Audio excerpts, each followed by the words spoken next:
Bienvenidos a Cruce de Palabras por Telesur. Soy Luis Hernández Navarro y hoy nos acompaña en el estudio la abogada y maestra universitaria Sayuri Herrera.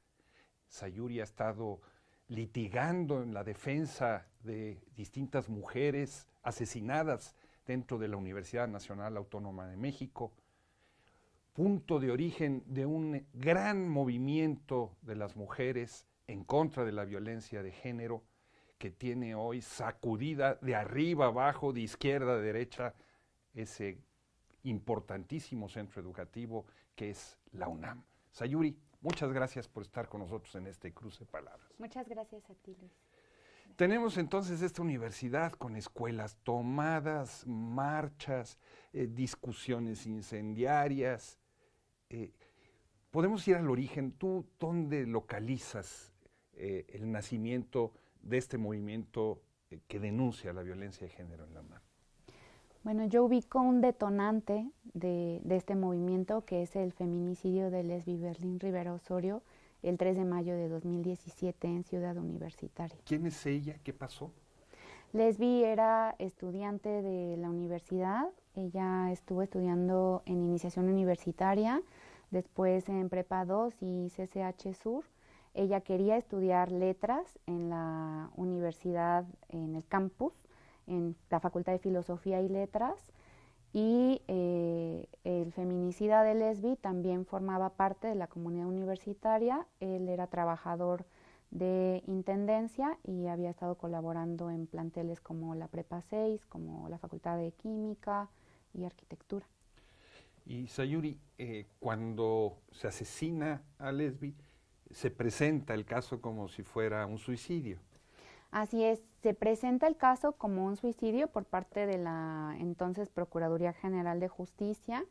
Eso detona que colectivas feministas que ya existían en la universidad de manera previa comienzan a organizarse y convocan a una marcha que se da 2 días después del feminicidio, el 5 de mayo, y acuden a la caseta telefónica, denuncian, toman una consigna muy importante hasta la fecha, que es: no fue suicidio, fue feminicidio, y han sido ellas quienes de manera muy puntual han acompañado a la madre de Lesbi, la señora Araceli Osorio, hasta alcanzar justicia. Tú acabas de hablar de colectivas feministas.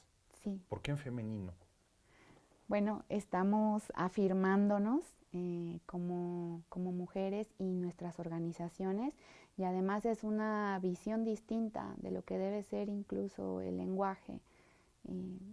Cómo nombrarnos y nombrar las cosas también hace que cambien las realidades en las que vivimos. Y estamos hablando de que de grupos de afinidad, de grupos representativos, de los salones. ¿En qué consisten estas colectivas? Pues son estudiantes, mujeres de distintas escuelas que se agrupan en sus propias escuelas reivindicando su derecho a una vida libre de violencia en las aulas, su derecho a la educación universitaria sin que tengan que desertar de ella o ausentarse de las escuelas porque algún profesor las ha acosado, porque les ha pedido algún favor sexual para permitirles titularse o permanecer en la universidad. ¿Es eso muy frecuente? ¿Hay muchos casos de feminicidios en la universidad y muchos casos de acoso? Se han documentado otros casos de feminicidio en la universidad previos al feminicidio de Lesbi Berlín, de los cuales también se habría hablado de supuestos suicidios o accidentes y que fueron nombrados y denunciados a partir del feminicidio de Lesbi. Actualmente en la unidad de atención a la violencia de género hay 1.104 denuncias presentadas por las estudiantes. 1.104 denuncias por acoso. Por acoso, ¿no? De las cuales pues se ha atendido alrededor del 25%, con resultados que no dan realmente para que se cumplan las demandas que ellas tienen. Y sí, es una realidad, ¿no?, que existe en las universidades. Pero ¿no se supone que la universidad tiene un protocolo para los casos de acoso sexual? Sí, tiene un protocolo que en su momento aceptaba solamente que se denunciaran acosos que tenían anterioridad a 1 año, de que hubieran ocurrido los hechos. Después se reformó para que se pudieran denunciar casos que habrían ocurrido con más tiempo de antelación. Sin embargo, no ha venido funcionando porque el personal que está ocupando los cargos como jurídicos en las distintas escuelas no tienen la perspectiva de género, a veces tampoco el compromiso, y generalmente invisibilizan, minimizan o normalizan la violencia que están denunciando las estudiantes.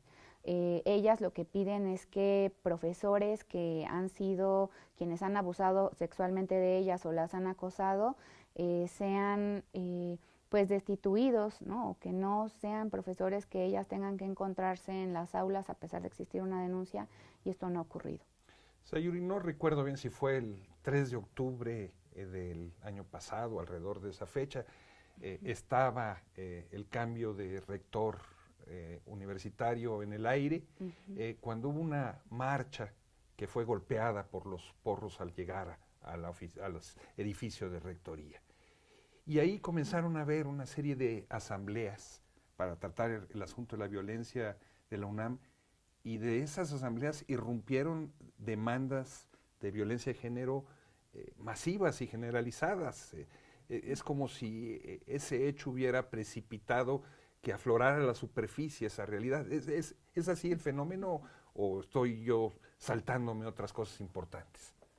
No, bueno, hay, desde luego, el año pasado se da la reelección del rector. Para nosotras era muy importante visibilizar que, aún reeligiéndose, jamás se ha reunido hasta el momento con la señora Araceli Osorio. No ha habido un momento en el que el rector de la universidad converse con ella respecto de lo que ocurrió en sus instalaciones, en las instalaciones universitarias, en relación al feminicidio, por ejemplo. También hay otro hecho muy importante, que es el asesinato de Aide Mendoza Jerónimo en el CCH Oriente. ¿Ella era estudiante, maestra, trabajadora? Ella era estudiante del CCH Oriente, era estudiante del último semestre. De hecho, en agosto del año pasado ella habría terminado sus estudios. Ella era también de origen indígena, y los servicios médicos no actuaron de manera puntual. En el caso de Aide Mendoza ha habido algunos apoyos de la universidad a la familia. Sin embargo, tampoco ha habido una reparación integral, que es a la que tiene derecho la familia y que incluye medidas de no repetición, de satisfacción, de desagravio. Eso ha generado malestar en las estudiantes. En el CCH Oriente yo recuerdo una colectiva feminista que también exigía que se garantizara seguridad, porque pues no sabían si una vez que salieran del plantel y iban a regresar a su casa, o si en el propio plantel corría riesgo de perder la vida, ¿no? También hay profesoras organizadas en el CCH Oriente que han exigido que se esclarezcan los hechos, y eso aún no ha ocurrido. Aunado a lo que tú refieres, la Asamblea Interuniversitaria de Mujeres, e incluso las asambleas interuniversitarias y la asamblea universitaria propiamente, cuando se reúne, genera dentro de su pliego petitorio una demanda muy específica respecto de la atención a la violencia de género en la universidad, que a la fecha no ha sido cumplida. ¿Cuál dirías tú que es el problema, más allá de la subsistencia de una cultura evidentemente machista? ¿Tiene que ver con indolencia de las autoridades? ¿Tiene que ver con mecanismos de corrupción y de solapamiento, o con una legislación inadecuada? Yo creo que serían las tres cosas.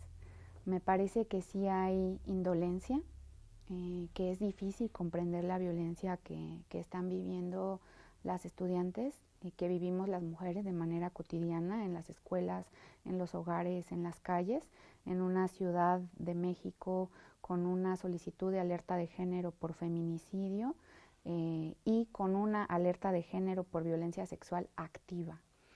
Me parece también que es importante que se pueda hacer una reforma profunda a la universidad, institucional, no solamente de la normativa, sino del diseño institucional.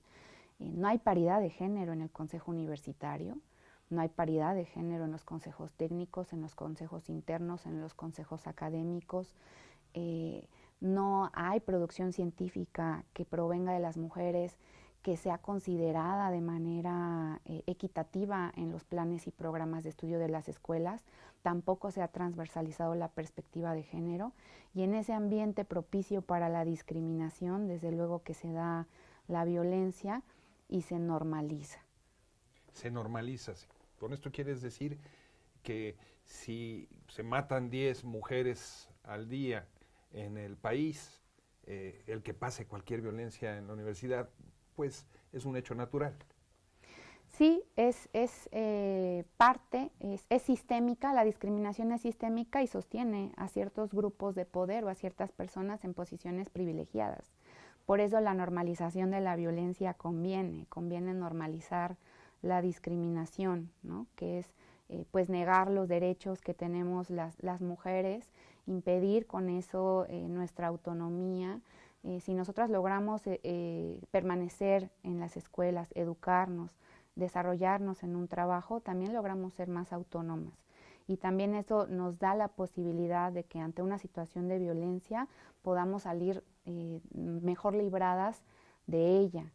Entonces, cuando hablo de normalizar la violencia hacia las mujeres, hablo de que estas situaciones de discriminación también se están minimizando y que no se reconoce que esa violencia es por ser mujeres. Si bien hay otras violencias y hay otros asesinatos, como luego nos han dicho muy frecuentemente, a los hombres también nos asesinan, sí, pero no por ser hombres. Y a nosotras se nos asesina por ser mujeres. ¿Te parece, Sayuri, si vamos a una pequeña pausa? Claro. No se vayan, volvemos en muy breves instantes.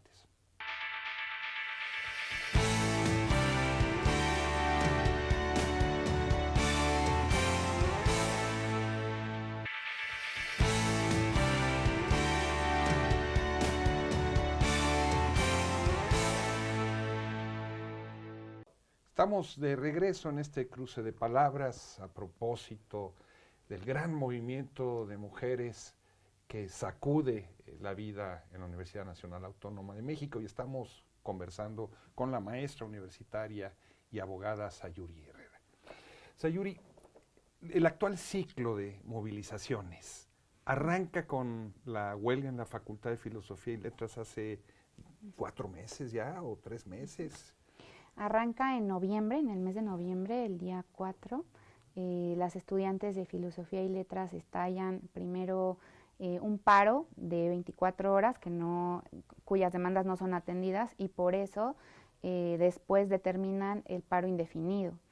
Ellas están exigiendo una comisión tripartita que pueda atender la violencia de género, conformada por maestras, por trabajadoras, por estudiantes, y que también haya tanto psicólogas como abogadas y trabajadoras sociales trabajando en la facultad, atendiendo los casos. Reclaman que la desaparición de la estudiante de filosofía Mariela Vanessa, en cuyo caso no hubo la atención oportuna y diligente de la universidad, amerite una disculpa pública de parte de las autoridades en forma, y desde luego que se pueda transparentar cuántas son las quejas respecto de acoso sexual y que se resuelvan. Hay quien dice que ellas ya ganaron, pero que siguen manteniendo el paro por otras razones. ¿Es cierto que ya ganaron? Es cierto que no hay garantía de que levantando el paro, esas demandas que ellas tenían y de las que algunas de ellas se han comprometido ya las autoridades a cumplir, se cumplan. No hay confianza desde las estudiantes en las autoridades universitarias, y esto no ha sido gratuito. Ha sido porque en otras ocasiones se ha prometido también dar cumplimiento y no se ha hecho. Si llegamos a este punto es porque antes ya había denuncias formales, como ahora se exige, y esas denuncias no redundaron en que hubiera justicia o medidas de protección para ellas. Entonces, sería importante que desde la universidad se pudiera mirar eso y garantizar. Habíamos considerado que a través de una comisión con suficiente legitimidad, quizá desde el Centro de Investigaciones y Estudios de Género, se pudiera garantizar que los acuerdos a los que pudieran llegar en los diálogos se cumplan. También es importante enfatizar que el diálogo se da 2 meses después del paro, porque en primer lugar las autoridades apostaron al desgaste de las estudiantes, digamos que las dejaron a su suerte durante las vacaciones de Navidad, de Año Nuevo. Después del desgaste se apuesta a la confrontación entre las comunidades, incluyendo esto la preparatoria 7 y la preparatoria 9, en la que algunos estudiantes que no están de acuerdo con el paro exigen la devolución de las instalaciones, algunos supuestos padres de familia también, y en un vacío institucional en el que tampoco interviene la Comisión Nacional de los Derechos Humanos. Nosotras elaboramos e interpusimos medidas cautelares ante la Comisión Nacional. Sin embargo, no hubo el envío de observadores, no hubo un pronunciamiento, sino hasta apenas en el que la comisión emite un par de tweets en los que dice que está dando seguimiento y está muy de cerca con las autoridades universitarias, atenta a los paros. Hemos visto imágenes de las estudiantes encapuchadas. Sí. Y se dice, eso demuestra que hay intereses inconfesables detrás. ¿Por qué esconder el rostro en un medio como la Ciudad de México? Lo que nos ha dicho la experiencia es que las mujeres cuando denuncian violencia se encuentran todavía en mayor riesgo. Ha habido casos en los que tanto desde las jóvenes hasta incluso las madres que exigen justicia por sus hijas o sus familiares han sufrido algún atentado o se les ha perpetrado algún acto de violencia, incluso en instalaciones judiciales. Está el caso de Abril, por ejemplo, en el que no se brindan medidas de protección. ¿Quién es Abril? Es una mujer que fue asesinada en la Ciudad de México cuando ella había solicitado a los jueces que la protegieran frente a un riesgo feminicida alto. Entonces, encapucharse responde al miedo, ¿no?, que tienen ellas, que es cierto el riesgo que se corre de padecer mayores violencias frente a la denuncia de personas que forman parte actualmente de la comunidad, incluso también pues al miedo de que una vez que concluyan los paros pueda haber medidas disciplinarias como la expulsión, la estigmatización o el aislamiento de parte de la comunidad o de otros estudiantes. Pero el encapucharse no facilita que otros actores externos al conflicto que pueden tener otro tipo de intereses actúen también. ¿Cómo controlar eso? Entre ellas se conocen, ¿no? Entre ellas saben también quiénes son y pueden identificar quiénes no están dentro del movimiento.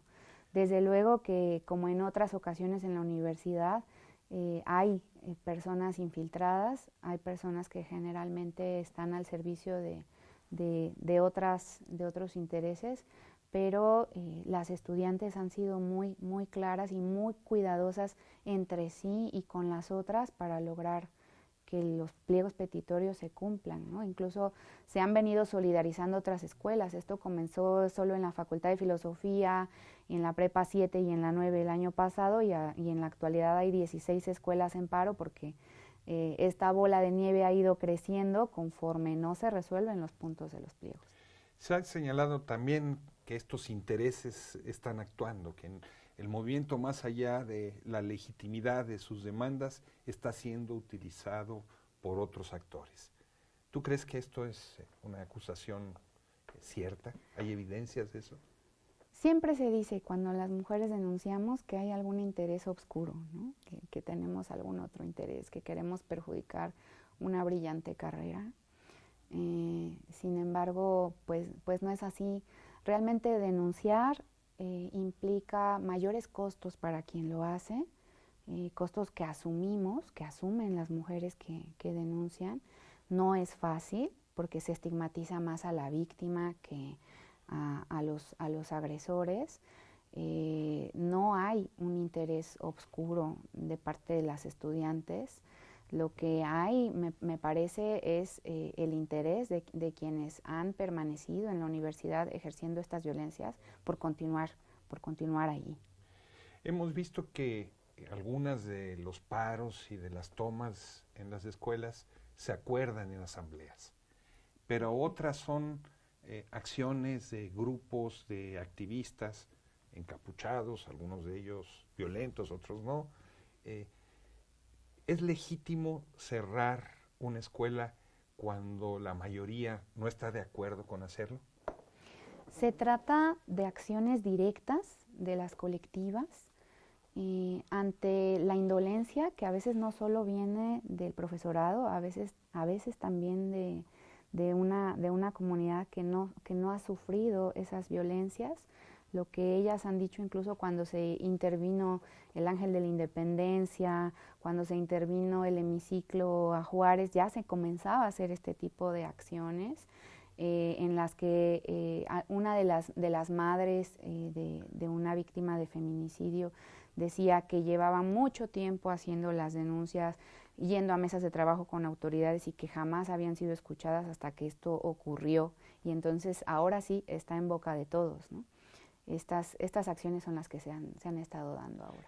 Sayuri, hemos visto también acciones como romper vidrios del edificio de rectoría, acciones que se tienen que calificar como violencia, porque esos son. Y por otro lado vemos gente que no simpatiza, que puede simpatizar con la causa de las mujeres, pero que no está de acuerdo con este tipo de acciones. ¿Cómo explicarnos estas acciones? Son acciones que provienen de personas que han sido sumamente agredidas, que no han sido escuchadas de manera oportuna, adecuada, diligente, que no han tenido respuesta a pliegos petitorios, que no han tenido diálogos efectivos, sino hasta 2 meses después de encontrarse en las escuelas, durmiendo en ellas y pues comiendo de manera no muy regular, porque todo eso cambia. A mí me parece que sería importante repensar desde los otros colectivos estudiantiles, digamos, dejarse cuestionar, increpar por lo que están exigiendo estas colectivas de mujeres y que evidentemente en algún momento la violencia va en ascenso, ¿no? A nosotras históricamente se nos ha enseñado a no defendernos, a ser sumisas. Ahora se han propagado los cursos de autodefensa de mujeres, pero esto ha venido ocurriendo frente a autoridades omisas, ¿no? Incluso en la propia Ciudad de México se cuestiona que se estén dando estos cursos cuando realmente pues tendríamos que ir a clases de música, de arte, ¿no? De otras cosas, pero nos hemos visto obligadas a aprender a defendernos y a ocupar otros medios frente a una violencia que es más grande, ¿no? Y que no interviene edificios, que interviene cuerpos. Y en esos cuerpos, en los cuerpos de las mujeres violentadas, en algunas ocasiones incinerados, eso es lo que está detrás de todo esto que hemos estado viendo, ¿no? ¿Se puede decir que es un enérgico ya basta de las mujeres con la violencia que viven cotidianamente? Es un enérgico ya basta, sí. Una sacudida, un deseo de llamar la atención para resolver de una vez por todas un problema que no se ha solucionado. Sí, es un deseo de ser escuchadas y hay estas convocatorias justo a la autodefensa feminista, pero la autodefensa se da frente al vacío de autoridad para resolver los problemas. En un minuto, Sayuri, porque ya nos cayó la guillotina del tiempo, Sí. ¿ves posibilidad en el corto plazo de una salida al conflicto? En el corto plazo me parece urgente un diálogo efectivo, una garantía de otros actores que se pueden involucrar, de otras académicas más legitimadas. De otra manera puede ir en ascenso y puede alargarse todavía algunos meses. Sayuri, muchas gracias por estar con nosotros en este cruce de palabras en un asunto tan importante y delicado como es el de la violencia contra las mujeres. Gracias, Luis. Y ustedes, amigos, amigas, muchas gracias por su amable compañía. Ya saben, los esperamos la semana que viene aquí por Telesur.